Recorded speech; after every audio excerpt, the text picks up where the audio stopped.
Hey everyone, and welcome to This Explainer. Today, we're diving into something absolutely foundational to human civilization, yet, it's almost entirely overlooked.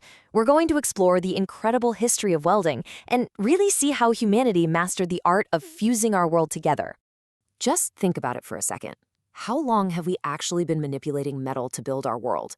It's crazy to think about, but the permanent joints holding together literally everything, from the chair you're sitting on right now to the massive bridges we cross, to the cars we drive, they are the hidden foundation of almost every manufactured product around us.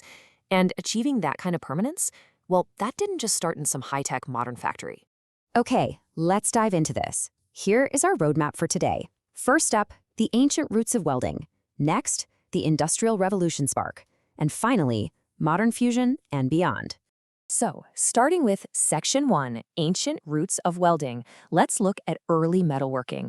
Our journey today covers a truly massive span of human ingenuity. We are starting way back in ancient times with early soldering.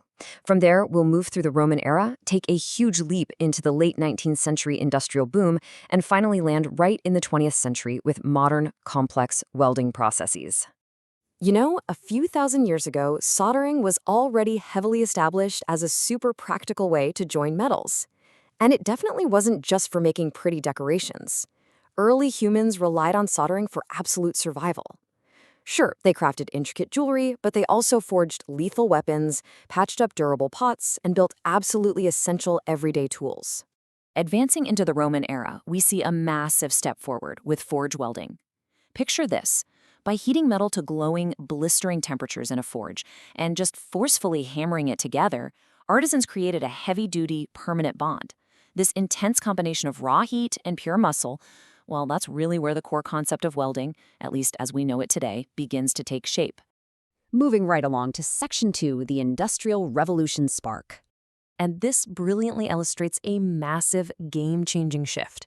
We completely move away from the early craft of artisans who were basically just relying on simple fire and physical muscle straight into 19th century science.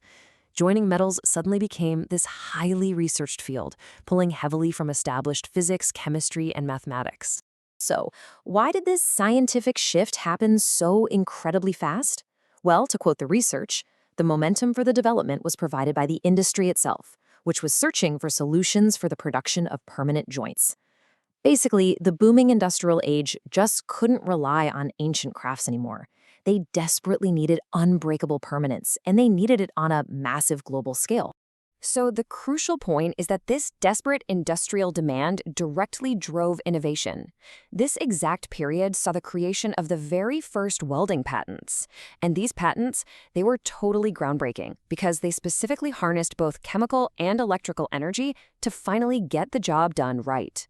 The absolute biggest breakthroughs of this era were the electric arc and acetylene.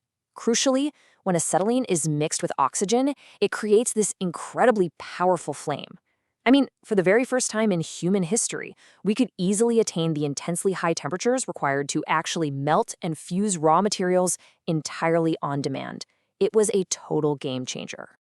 Let's jump into Section 3, Modern Fusion and Beyond. Let's move to and see how this builds into the 20th century.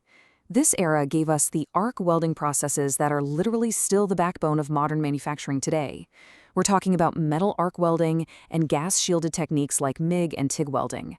In those, a layer of inert gas actually acts like a shield to protect the liquid metal from atmospheric contamination as it cools down. And of course, we also saw the rise of resistance welding, which became another absolute cornerstone of the industry.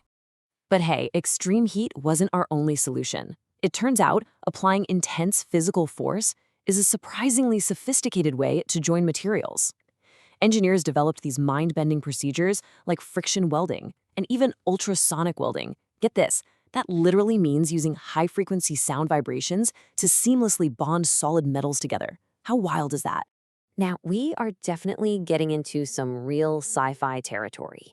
In the last few decades, welding took another massive technological leap.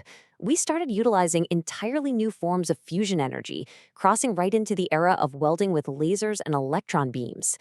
It is absolutely fascinating to think about how we've gone from basic Roman forge fires to literally shooting concentrated lasers to melt and bond metals together with microscopic precision.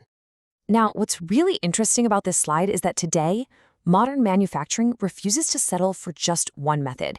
We've officially entered the era of hybrid techniques. We're now deploying procedures where at least 2 different methods of welding are used simultaneously. We are literally combining the best of everything we've learned over thousands of years to create the strongest joint scientifically possible. Which brings us to our final thought for this explainer. If we're already harnessing the power of lasers, electron beams, and ultrasonic friction to seamlessly fuse our world together, well, what incredible forces will we harness to build the future? The evolution from ancient soldering to hybrid laser fusion is just astounding. And honestly, it's probably just the beginning. Thank you so much for joining me today, and keep questioning how the world around you is built.